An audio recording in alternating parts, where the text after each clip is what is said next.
TEPCO বলে একটা প্রতিষ্ঠান, তারা একটা স্টাডি করে বলল যে আমাদের গ্যাস ফুরিয়ে আসছে এবং আমাদেরকে এজন্য গ্যাস আমদানি দিকে যেতে হবে। আমাদের এখানে যারা জ্বালানি বিশেষজ্ঞ, স্পেশালি ঢাকা ইউনিভার্সিটি কিংবা বুয়েট, তারা শুরু থেকেই বলে আসছেন যে এটা ঠিক হবে না, আমরা আমাদের নিজেদের গ্যাস ক্ষেত্রে আরও একটু অনুসন্ধান চালাই, আমাদের যে কোনোভাবে হোক এনার্জি ইম্পোর্টটাকে, স্পেশালি এলএনজি ইম্পোর্টটাকে ক্যাপ করতে হবে, থামাতে হবে। মানে টোটাল জনসংখ্যার আপনি বলতেছেন 81% নিজের বাড়িতে থাকে। হ্যাঁ, একটা ক্যাপিটাল গ্রুপ দাঁড়িয়েছিল পুরো সরকারের রাজনৈতিক বা পারিবারিক আত্মীয়তা সূত্রে, যারা সব ধরনের প্রজেক্ট ডিল করতে এবং তাদের স্বার্থেই চুক্তি সই করা হতো। প্রত্যেক রুপটপে সোলার বসালে আপনি যত ইউনিট বিদ্যুৎ গ্রিডে দেবেন, আমি সেই ইউনিট হিসেবে 2 টাকা করে আপনাকে দেবো। ইয়াস, ওয়েলকাম দি জ্বালানি পডকাস্টে।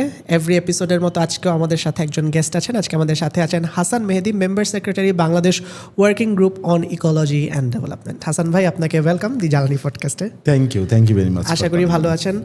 হাসান ভাই, আমরা না আসলে জ্বালানি পডকাস্টে সবসময় রিনিউয়েবল এনার্জি নিয়েই কথা বলি। দেখা যায় প্রত্যেক এপিসোডে আলাপগুলা একই হয়ে যায়, সবাই আমরা ওই রিনিউয়েবল এনার্জি নিয়েই ঘুরে ফিরে একই প্রশ্ন, উত্তরগুলো আসলে সবসময় এক হয় না।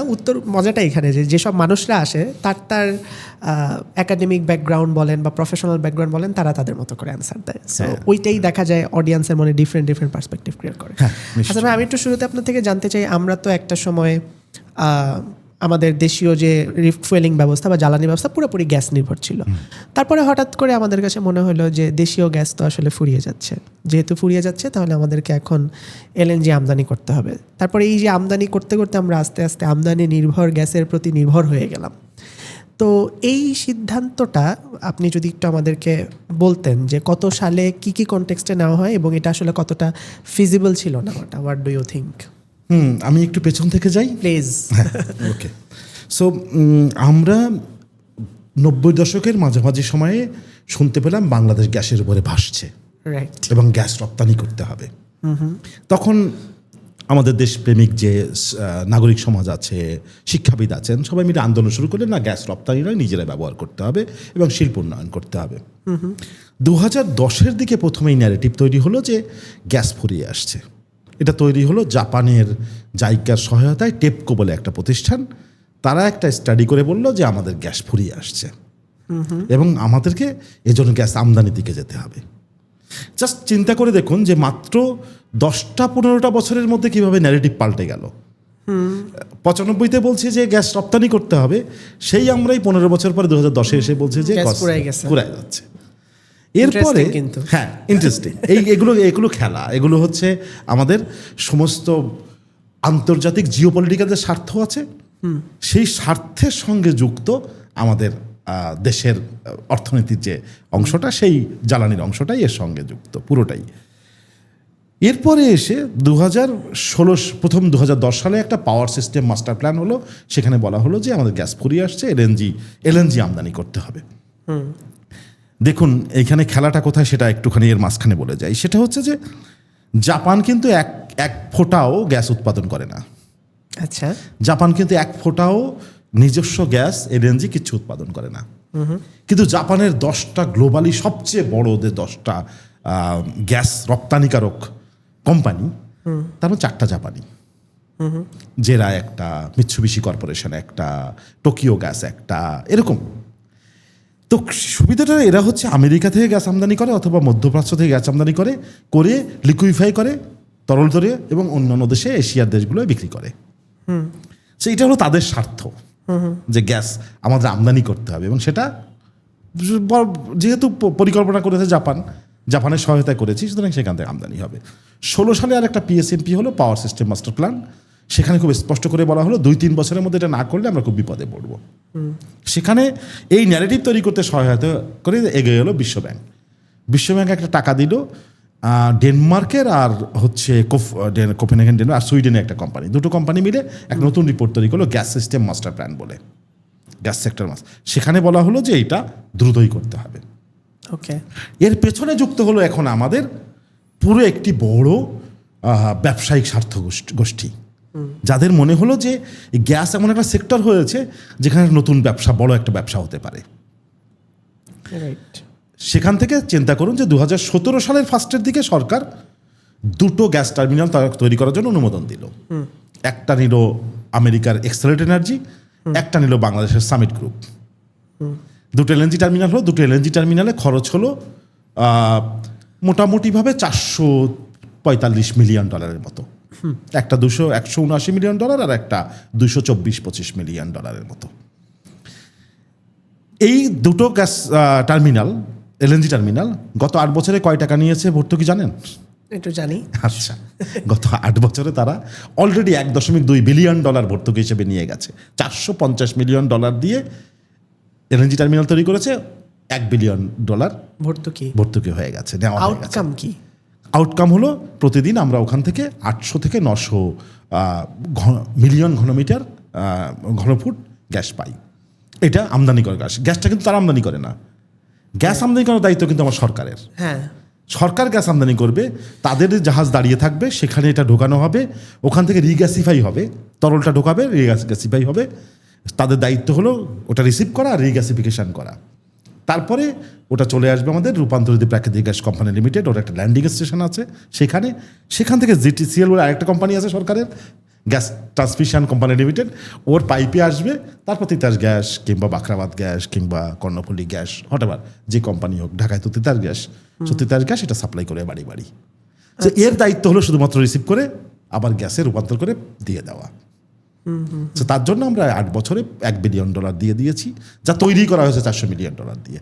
আরও 7 বছর সামনে চলবে, 15 বছরে মোটামুটি এরা দুটো মিলে $2.5 বিলিয়ন মতো নিয়ে যাবে। Oh my god.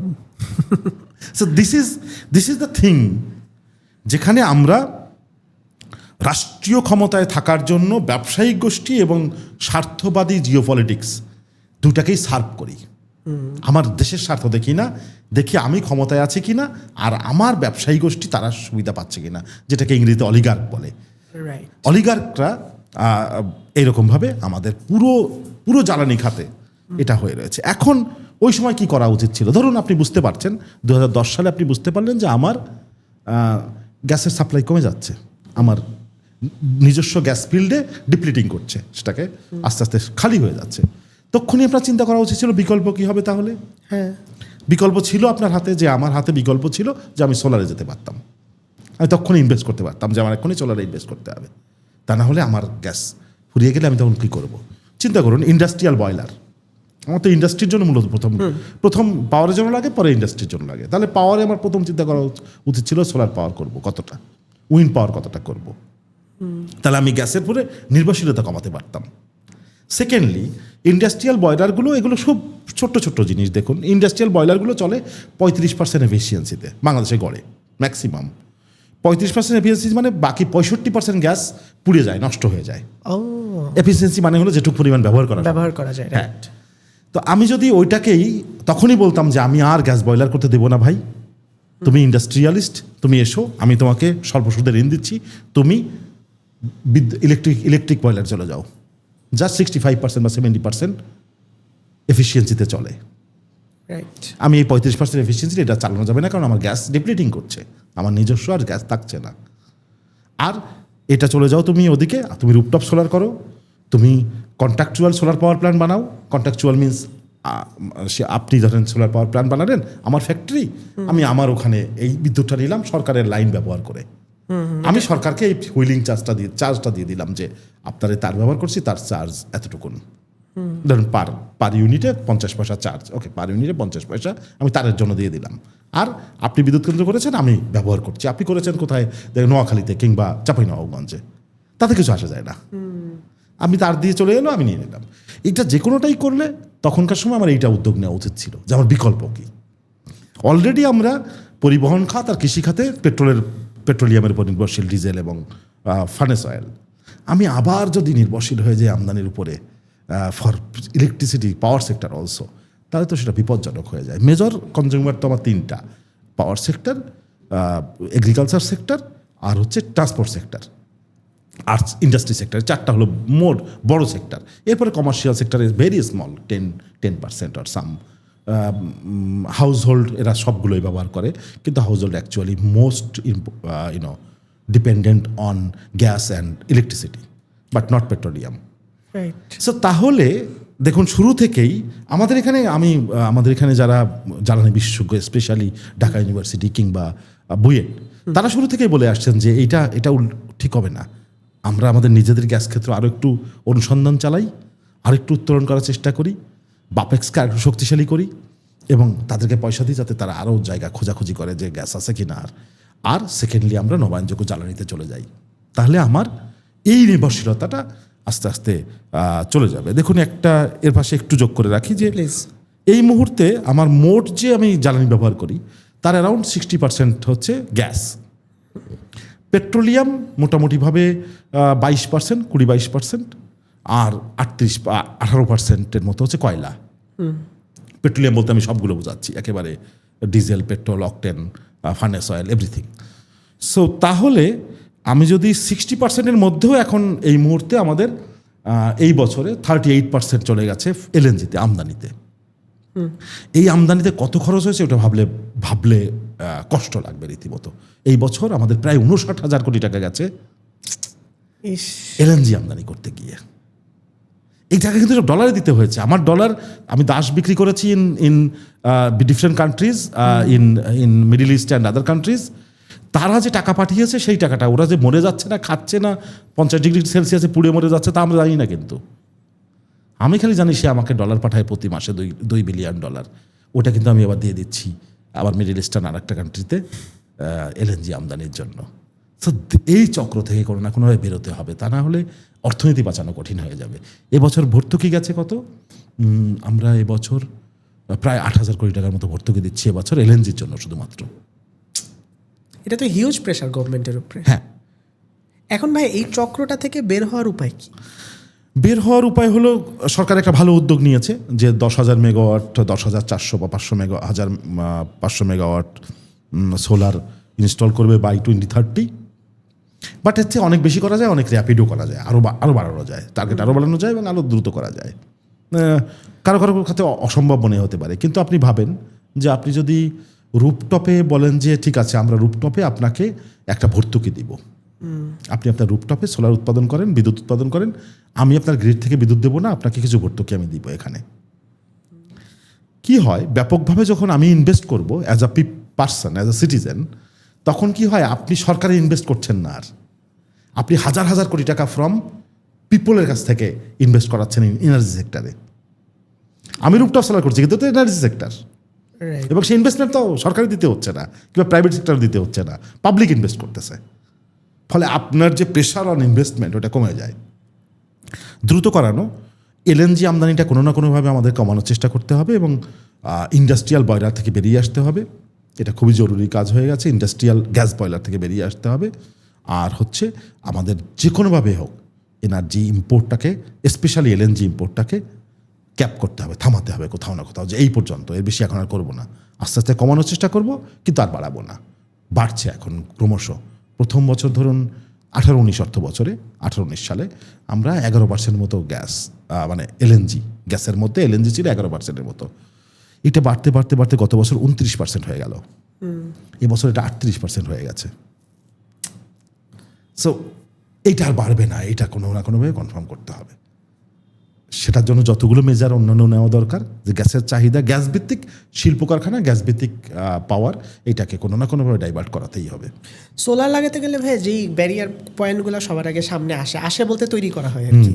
বলে প্রথম কথা আসলে আমাদের এখানে সূর্যের আলো কতক্ষণই বা থাকে, আমাদের এত জায়গা কোথায়, আমাদের তো মিডল ইস্টের মতো বড় মরুভূমি নাই যে আমরা মাইলকে মাইল করে রাখবো। আমাদের তো দেশটাই ছোট, আমরা এত জায়গা কোথা থেকে পাবো? তার উপরে আবার ধরেন গ্রামের দিকে যদিও এখন ভাইয়া বাড়ি বাড়ি সোলার আছে, ওটা খুব মানে মাইক্রো লেভেলে, কিন্তু এমনিতে ধরেন কেউ যদি খুব ফুল ফাংশন করতে চায়, ধরেন একটা বাসার মধ্যে ফ্যান, এসি সব কিছু চলবে, তাও প্রায় 2-3 লাখ টাকার ইনভেস্টমেন্ট করতে, এটা একটা হিউজ। তো ভাই আমি ধরেন ওইটার সলিউশনে যাচ্ছি না, কিন্তু এই যে একটা ন্যারেটিভ বলে যে সূর্যের আলো কতক্ষণ থাকবে আর জায়গা নাই, এই দুইটা কিভাবে ব্রেকডাউন করব? তিনটা যুক্তি মেজর। হ্যাঁ, সন্ধ্যার পরে কি হবে, সূর্যের আলো কি হবে, আর হলো জায়গা নেই। এই হলো 3 মেজর যুক্তি। প্রথম থেকে আসি, সেটা হলো যে আমার জায়গা নেই। আমার জায়গা আছে কিন্তু আমরা বলতে চাই না, ওতে আমার পলিটিক্যাল অন্য স্বার্থ নষ্ট হয়। এই জন্য ভাবুন তো বাংলাদেশে খাস জমির পরিমাণ কত, অবাক হয়ে যাবেন শুনলে। 21 লাখ একর জমি, খাস জমি আছে বাংলাদেশে সরকারি মালিকানায়। ব্যবহার করা হচ্ছে না এরকম 21 লাখ একর আছে। এর বাইরে ব্যবহার করা হচ্ছে এটা আরও বেশি। জাস্ট অব্যবহৃতটা বললেন। হ্যাঁ, একদম অব্যবহৃত এটা। এর থেকে যদি আপনি শুধু জলাভূমিটা নেন, অব্যবহৃত জলাভূমি মানে যেটা কোনোভাবেই মাছ চাষের জন্য ব্যবহার করা যায় না, কৃষিকাজ, সেটা 5 লাখ একরের মতো। কিন্তু এটা দখল করে আছে কেউ না কেউ। রাইট, ঠিক আছে, এটা পলিটিক্যালি দখল করে আছে কেউ না কেউ, ফলে ছাড়ানো যাচ্ছে না। এটা হলো একটি কথা, ছাড়াতে চাচ্ছে না সরকার, কারণ কাউকে ডিস্টার্ব করা হবে। ডিস্টার্ব কোনোভাবে ক্ষমতাকে পিঞ্চিং করে। ফ্যাকচুয়াল কথাই। হ্যাঁ, তো এই ক্ষমতাকে পিঞ্চিং করতে চাচ্ছি না, সেটা একটি কথা। এবার বাদ দিয়ে দিন তাহলে ওই জায়গাটা, ওটা বলে ভুলে যান, ভাবেন যে আস্তে আস্তে করবো এটা। আপনি ভাবেন বাংলাদেশে মোট পরিবারের সংখ্যা কত? আমাদের 4 কোটি 2 লাখ ফ্যামিলি, 2,63,000 এরকম ফ্যামিলি। 4 কোটি 2 লাখ ফ্যামিলির মধ্যে 81% নিজের বাড়ি আছে। ঢাকা শহরকে ভাববেন না, ঢাকা শহরে 27% মাত্র নিজের বাড়ি আছে। হ্যাঁ, 4 কোটির মধ্যে 81% বাড়ি আছে, কিন্তু ঢাকা শহরের মানুষের মধ্যে 27% বাড়ি আছে, বাকিরা ভাড়া থাকে। আচ্ছা, কিন্তু বাংলাদেশ হিসেব করলে 19% লোক ভাড়া থাকে। ও মাই গড ভাই, আপনি তো স্ট্যাটিস্টিক্স ক্লাস নিচ্ছেন আমার উপর। মাত্র 19% লোক ভাড়া থাকে, বাকি 81% নিজের বাড়িতে থাকে। আচ্ছা, এই 81%-এর মধ্যে ধরে নিন মধ্যবিত্ত আর উচ্চ মধ্যবিত্ত কত শ্রেণী, আমি বাকিদের বাদ দিলাম, কারণ খুব উচ্চবিত্ত যে তার কাছে 40 টাকা পার ইউনিট বিদ্যুৎ হলেও তার কোনো ক্ষতি নেই। মানে টোটাল জনসংখ্যার আপনি বলতেছেন 81% নিজের বাড়িতে থাকে। ও আচ্ছা, ইন্টারেস্টিং। এবার সবচেয়ে উচ্চবিত্ত যে 5.5%, 6%-এর মতো, তার হলো 40 টাকা বিদ্যুতের দাম হলেও ক্ষতি নেই কোনো, সে দিতে পারবে টাকা। আর সবচেয়ে নিম্নবিত্ত যে, সে এমনিতেও দরিদ্র, সে সবচেয়ে কম দামে বিদ্যুৎ পায়, 5 টাকা 60 পয়সা করে পার ইউনিট পায়।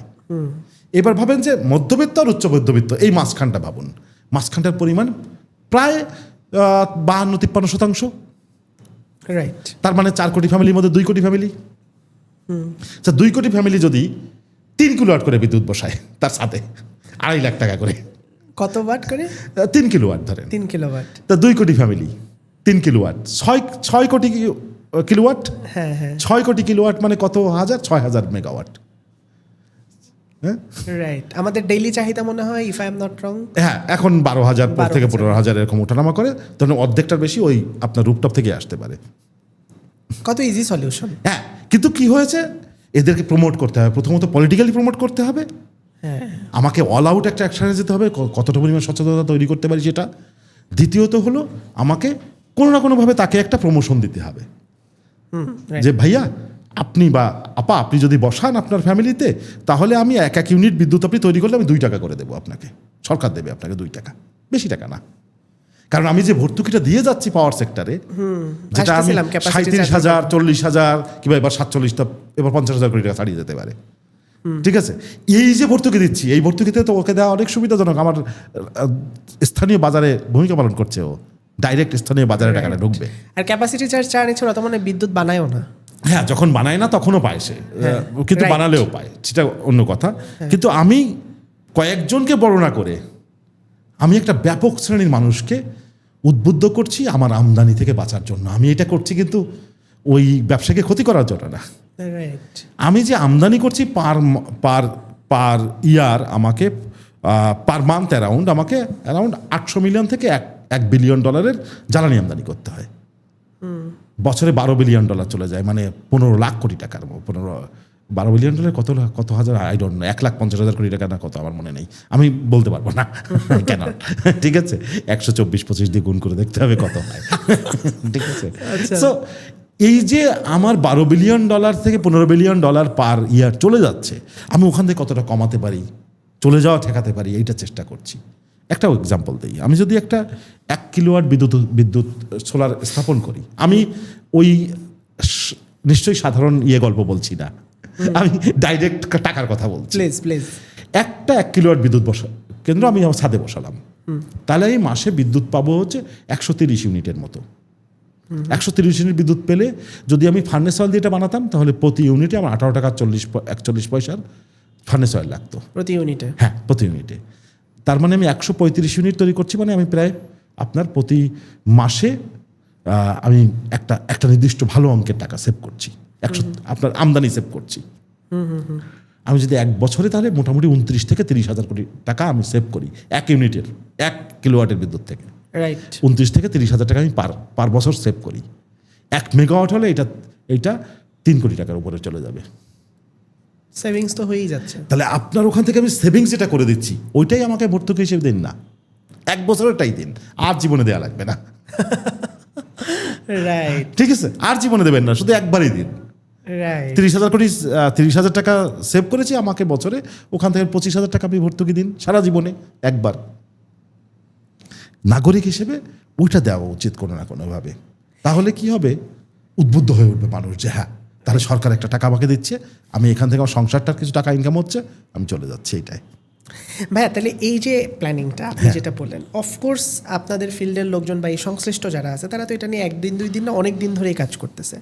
আমি ধরেই নিলাম যে পলিটিক্যাল রিজিম চেঞ্জের জন্য একটা নতুন গভর্নমেন্ট মাত্র আসছে, কিন্তু এর আগেও তো একটা লম্বা সময় ধরে একই গভর্নমেন্ট ছিল আমাদের দেশে। এবং আমরা এটাও জানি যে একই গভর্নমেন্ট অনেক দিন থাকলে সেক্টর ওয়াইজ উন্নতি হয়, কারণ গভর্নমেন্টের কনসিস্টেন্সি থাকে। তাহলে আগের গভর্নমেন্ট কি এটা নিয়ে কোনো কাজ করে নাই বা করার চেষ্টা করে নাই?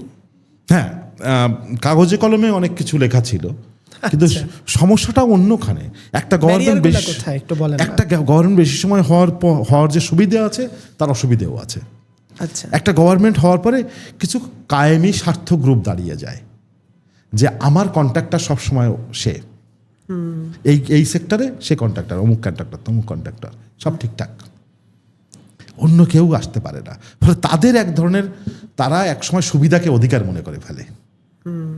ধরেন গত সরকারের সময়ে যে পাচারের অনুমতিটা দেওয়া হলো, অর্থ পাচারের, ধরুন S Alam group, summit group, confidence group, কিংবা ওরিয়ন গ্রুপ, কিংবা আর কার কথা বলবো, অ্যাগ্রেকো, এরকম 8-10টা কোম্পানি হয়ে গিয়েছিল পুরো পাওয়ার সেক্টরে, যারা সমস্ত প্রজেক্টগুলোকে ডিল করতো। রাইট। ফলে এখন কি হয়েছে, ওই গ্রুপের স্বার্থের জন্য যদি আমি কাজ করি, এরকম একটি অলিগার্ক বা আপনি ক্রোনি ক্যাপিটালিজম বলতে পারেন, যে একটা ক্যাপিটাল গ্রুপ দাঁড়িয়েছিল পুরো সরকারের রাজনৈতিক বা পারিবারিক আত্মীয়তা সূত্রে, যারা সব ধরনের প্রজেক্ট ডিল করতো এবং সবগুলো, এবং তাদের স্বার্থেই চুক্তি সই করা হতো। ধরুন যে আমি আর কোনো গ্রুপের নাম নিচ্ছি না ডিরেক্টলি, ধরুন যে আমি আপনার গ্রুপকে 1 টাকা 64 পয়সা দিই পার ইউনিটের জন্য ক্যাপাসিটি চার্জ, আর ওনার গ্রুপকে আমি এক ইউনিটের জন্য 4.5 টাকা করে ক্যাপাসিটি চার্জ দিই। একটা 1 টাকা 64, আরেকটা 4.5। হ্যাঁ, 3 গুণ। হ্যাঁ, এবং এবার যদি ওইটা লেখাও আছে, যদি 85% চলে তাহলে 4.5 টাকা পাবে, কিন্তু এর থেকে কমে যদি চলে তাহলে বেড়ে যাবে ওই হিসেবে। ও বাবা! এখন একটা বিদ্যুৎ কেন্দ্রে 1 ইউনিট বিদ্যুৎ আমরা 560 টাকা দিয়েও কিনেছি, 1 ইউনিট বিদ্যুৎ। এখন এই যে বিপুল স্বার্থগোষ্ঠী তৈরি হয়ে যাওয়া একটা পুরো সেক্টরকে ঘিরে, এইটা আর কোথাও যেতে দেয়নি। ধরুন যে প্রত্যক্ষভাবে একটা গ্রুপের নাম, আমি সবগুলো গ্রুপের নাম একসঙ্গে বলে ফেলেছি, আর আলাদা করে কাউকে উল্লেখ করছি না, একটা গ্রুপের সঙ্গে ডিরেক্টলি কথা হচ্ছে, তা সে ডিরেক্টলি বলছে যে রিনিউয়েবল এনার্জিতে এখনো যথেষ্ট পরিমাণে লাভ হয় না, তাই এই সেক্টরে আমরা যাব না। বুঝতে পারছি। তাহলে সে যদি না যায়, তার গভর্নমেন্টও যাবে না, তার গভর্নমেন্ট তো অলরেডি তাকে সার্ভ করার জন্য গভর্নমেন্ট কাজ করছে। রাইট। এবং যারা অধিকার ভিত্তিক কাজ করছেন, যারা সত্য কথা বলছেন, তাদের পেটাচ্ছেন রাস্তার উপরে। আনু মোহাম্মদ স্যারকে পিটিয়ে হাত ভেঙে দেওয়া হলো, যিনি রামপাল বিদ্যুৎ কেন্দ্রের বিরোধিতা করেছিলেন। এগুলা we all know the story. এখন ভাই আমরা সামনে কি দেখতেছি? আমরা কি ডার্কনেসের মধ্যে একটা সিলভার লাইন আছে কিনা? সুন্দর, এটা একটা ভালো কথা বলেছেন। সেটা হলো যে অলরেডি পাওয়ার সেক্টরে ধরুন 29,000 মেগাওয়াট ক্যাপাসিটি পৌঁছে গেছে। আমি যদি এখন 12 বা 13,000 মেগাওয়াট বুক করি ডিউরিং দ্য, আমরা সামারে 17-18,000 মেগাওয়াট বুক করি, ধরুন 18,000 মেগাওয়াট আমাদের সর্বোচ্চ পিক আওয়ারে দরকার হয়, 11,000 মেগাওয়াট এখনো বসে থাকে। That is the over capacity, এবং যার জন্য আমাকে প্রচুর ড্রেইন করতে হচ্ছে, ড্রেইন হয়ে যাচ্ছে। এখন সুবিধাটা হলো যে এখানে আর কোনো যে ফসিল ফুয়েল পাওয়ার প্ল্যান্ট দরকার নেই, কয়লা হোক, গ্যাস হোক, পেট্রোলিয়াম হোক, যে কোনো পেট্রোলিয়াম হোক, দরকার নেই। এইটা সরকারও বুঝেছেন, এবং সরকার এই ধাক্কা থেকেই বুঝেছেন। আগের সরকার যে ব্যাপকভাবে অর্থনৈতিকভাবে পতন হয়েছিল, সেখান থেকে সরকার বুঝতে পেরেছে যে এটা একটা বিরাট ব্ল্যাক হোলের মতো, এখানে যত টাকা ঢোকাচ্ছি এ বেরিয়ে যাচ্ছে। সো এখন বুঝতে পারার কারণে ধরুন বর্তমান সরকার অনেক ভালো ভালো কয়েকটা উদ্যোগ নিয়েছেন, like 10,000 megawatt solar and wind, তারপরে কতগুলো ধরুন ওর কি বলে মার্চেন্ট পাওয়ার প্ল্যান্ট। মার্চেন্ট পাওয়ার প্ল্যান্টের একটা পলিসি হয়েছে যে প্রাইভেট পাওয়ার প্ল্যান্ট যে কেউ তৈরি করে যে কারো কাছে বিক্রি করতে পারবে বিদ্যুৎ। আচ্ছা, ওটা একটা ভালো উদ্যোগ হয়েছে। রুপটপ সোলারের একটা ভালো উদ্যোগ নেওয়া হয়েছে যে সরকারি ছাদগুলোতে 3,000 মেগাওয়াট রুপটপ সোলার করতে হবে by this year. By this year. হ্যাঁ, by this year। তাহলে আশা করা যায় এক্সিকিউট তাড়াতাড়ি হবে। হ্যাঁ, আবার 30 সালের মধ্যে যদি 10,000 মেগাওয়াট করতে হয় তাহলে প্রতি বছর 2,500 মেগাওয়াট করতে হবে নতুন। 4 বছর আছে মাত্র আপনার হাতে, 26 সাল এখন। সো ফলে যদি ভালো ইকোনমিক প্ল্যান এবং ফাইন্যান্সিয়াল প্ল্যানটা করা যায় তাহলে এটা কাজে দেবে। আমি তো শুধু রুপটপের কথা বললাম, আপনি বললেন যে জায়গা নেই। আচ্ছা, ফ্লোটিং সোলার বলেন। হ্যাঁ হ্যাঁ, কত ফ্লোটিং আছে আপনার? রাইট। আপনার আমাদের এক সমুদ্রই তো কত বড়। হ্যাঁ, না শুধু তাই না, আপনার স্থায়ী জলাশয় বলেন। স্থায়ী জলাশয় আবার কতখানি আছে যেখানে স্রোত নেই। আমি স্রোত হলে ঝামেলা আছে, স্রোতের মধ্যে ঝামেলা করবো না। আমি স্থায়ী জলাশয়, আমি ফিশ ফিল্ড, শুধুমাত্র ফিশ ফার্মিংগুলোকে নেব, সেইটাই কত জায়গা। রাইট। আমি যদি এগ্রিভোল্টাইজ করি যে এগ্রিকালচারের সঙ্গে সোলার হবে, এগ্রিকালচারের সঙ্গে খুঁটি দিয়ে উঁচু করে ফাঁকা ফাঁকা দিয়ে যেগুলো করা হয় এগ্রিভোল্টাইজ বলা হয়। এতে আপনি জায়গা বেশি লাগে, কিন্তু আপনার প্রচুর জমি আছে, আপনি কৃষি জমি। হ্যাঁ, আপনি কৃষি জমিতে একই সাথে ফসল করছেন, একই সাথে আপনি বিদ্যুৎও করছেন। আমাদের তো ফসলি জমি অনেক। হ্যাঁ, অনেক ফসল। আপনার 95% ল্যান্ড আমি ইউজ করি ধানের জন্য। So that's you have an opportunity. There are many technologies. হ্যাঁ, এটা একটু ইন্টারেস্টিংলি জানতে চাই, ধানের জমিতে যদি সোলার করে, এটা কি মানে কিভাবে করে জিনিস? ধানের জমি ভালো হবে না। আচ্ছা, ভালো হবে সবজির জমি। ওকে। তার মানে আমি একটা লাইন অফ প্যানেল বসালাম এরকম, ধরুন ইস্ট টু ওয়েস্ট আমি বসাচ্ছি, একটা লাইন। হ্যাঁ, একটা লাইনেই বসাবো। তারপর আমি 3 লাইনের বা 2 লাইনের সমান ফাঁকা দিয়ে দেবো, ফাঁকা জায়গা রাখবো, আবার এক লাইন বসাবো। তাহলে দিনের কোনো না কোনো সময় আপনার ফসল সূর্যের আলো পাবে। বুঝতে পারছি, রাইট। এটা আমার কনফিউশন ছিল যে করাটা। তো তাহলে কি হবে যে আমার ফসল নিচে হচ্ছে, আমি পালং শাক কিংবা বাঁধাকপি কিংবা ফুলকপি কিংবা মূলা কিংবা আলু করছি নিচে, একই সঙ্গে আমার উপরে সোলারও হচ্ছে। আমি ওখান থেকেই গ্রেডে সোলার দিয়ে দিচ্ছি, বিদ্যুৎ দিয়ে দিচ্ছি, কিংবা আমার পরিবারে দিয়ে দিচ্ছি। ফলে আমার যে অ্যারাউন্ড 19 লাখ একর জমি আছে, আমি সবজি চাষ করি। আমি যদি 1% ব্যবহার করি, 10% ব্যবহার করি, না এটাই ভাই, আমাদের ফসলি জমির তো অভাব নেই। হ্যাঁ, তো ওই রকম। তারপর ধরুন যে এখানে আমি এরকম কি হয়েছে এখনো ফসলি? হ্যাঁ, কিছু একটা দুটো হয়েছে। ধরুন যে সিরাজগঞ্জে একটা 68 মেগাওয়াট আছে, সিরাজগঞ্জে 6.5 মেগাওয়াট একটা আছে। এই দুটোই হচ্ছে নিচে চাষ করা যায়। আর হচ্ছে নেত্রকোণা একটা 20 মেগাওয়াট করা হচ্ছে, এখনো হয়নি, করা হচ্ছে, যেটা নিচে চাষ করা যাবে। এখন ছোট ছোট আরো হচ্ছে। আমাদের এক বন্ধু সংগঠন আছেন মাটি বলে, ওরা একটা অসাধারণ 10 কিলোওয়াট, মানে স্মল 10 কিলোওয়াট, বাট ওরা করেছে, অসাধারণ হয়েছে। ওদের সবজি ক্ষেত্রের উপরে ওরা করেছে। চমৎকার ভাইয়া, অনেক মানে জানার একটা কনভারসেশন আমাদের। এত কিছু জানলাম এত অল্প টাইমে, আর আপনি যেভাবে পরিসংখ্যান বলেন এটা অ্যামেজিং। ভাই, একটা ইন্টারেস্টিং প্রশ্ন করি, almost end of the discussion. সেটা হচ্ছে, ধরেন আপনাকে যদি পার্সোনালি একটা এরকম দায়িত্ব দেওয়া হলো যে আপনি চিফ ফুয়েল অ্যাডভাইজার আমাদের দেশের, 3টা মেজর ডিসিশন, যে 3টা ডিসিশন আপনি নিতেন। প্রথম ডিসিশন হলো ট্রান্সপোর্ট সেক্টরে আমি বলতাম যে আমরা আগামী 5 বছরের জন্য ইলেকট্রিক ভেহিকেল ট্যাক্স ফ্রি করে দিচ্ছি। ও ড্যাম, ট্যাক্স ফ্রি মানে তো হিউজ এটা। সেকেন্ড, এই সেক্টরে বলতাম যে সমস্ত পেট্রোল পাম্প কোনো রকম অন্য লাইসেন্সিং ছাড়াই চার্জিং স্টেশনে পরিবর্তন করতে পারবে। অন্য কোনো লাইসেন্সিং লাগবে না, শুধু বিদ্যুৎ বিভাগ থেকে এক্সট্রা লোডের অনুমোদন নিয়ে আসলেই হবে।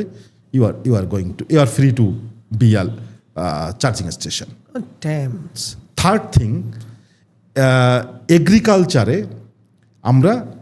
আমি বলতাম যে এগ্রিকালচারে যে ইরিগেশন পাম্পগুলো যদি কনভার্ট করে সোলার ইরিগেশন পাম্পে, তাহলে কৃষক পার্সোনালি কম্পেনসেশন পাবে ফ্রম দ্য গভর্নমেন্ট। আর ফোর্থ হলো, মেবি ফোর্থ আর ফিফথ লাগবে, আর একটা লাগবে। ফোর্থ হলো, প্রত্যেক রুপটপে সোলার বসালে আপনি যত ইউনিট বিদ্যুৎ গ্রিডে দেবেন, আমি সেই ইউনিট হিসেবে 2 টাকা করে আপনাকে দেবো। ওইটা আপনার মান্থলি আপনার স্ত্রীর ইনকাম।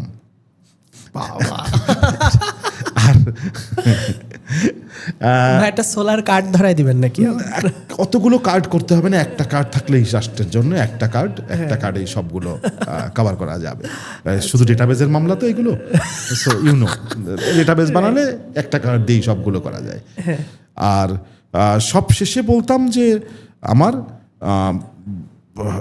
ইন্ডাস্ট্রিয়াল বয়লার গ্যাস থেকে ইলেকট্রিসিটি নিতে আমি 2% সুদে বাংলাদেশ ব্যাংক থেকে ঋণ নেব। ঠিক আছে, 5টা উদ্যোগ নিলে আমার অন্তত আগামী 30 সালের মধ্যে আমি একটা ভালো পরিবর্তন মানুষের টাকায় করতে পারতাম, আমাকে ইনভেস্ট করতে হতো না। ও ফ্যান্টাস্টিক, হাউ বোল্ড। ভাইয়া খুব ভালো লাগলো, অনেক সুন্দর একটা কনভারসেশন গেল। আই বিলিভ যে আমরা আসলে আমাদের এই সিরিজটা কন্টিনিউ করতেছি এই টাইপ অফ কনভারসেশনের উপর বেস করে, যাতে আমাদের মেসেজগুলো যারা দায়িত্বে বসে আছে তাদের কাছে পৌঁছায় এবং তারা দায়িত্ব নেয়। তাইলে আমাদের ওই যে আপনি যেটা এখন হয়তো শুনে অনেক ভালো লাগতেছে, ড্রিমই লাগতেছে, বাট ড্রিমটা ফুলফিল হলে আমাদের সবার জন্য ভালো হবে। অসংখ্য ধন্যবাদ, খুব দারুণ উদ্যোগ। এই ধরনের উদ্যোগ অনেকগুলো দরকার বাংলাদেশে, অনেক পডকাস্ট বাংলাদেশে এই ধরনের হওয়া দরকার এবং এর প্রত্যেকটা গ্র্যানুয়ালি আলাপ হওয়া দরকার। যে ওকে তাহলে ফ্লোটিং কিভাবে করব, কিভাবে এগ্রিভোল্টাইক্স হবে, কিভাবে রুফটপ সোলার কিভাবে হবে, কিভাবে এলএনজির এই চক্র কিভাবে কাজ করে, পুরোটা ডিটেইলে প্রত্যেকটা আলাপ হওয়া সম্ভব এবং এটা অনেক জরুরি বাংলাদেশের জন্য। Perfect, thank you very much. Take care, আজকের মতো সাইন আউট করি। Thank you very much. Thank you audience. আর আমাদের জ্বালানি পডকাস্টের সিরিজ তো চলতেই থাকবে। নেক্সট এপিসোডে নেক্সট কোনো গেস্টের সাথে দেখা হয়ে যাচ্ছে। স্টে ফাইন, আজকে সাইন আউট করি।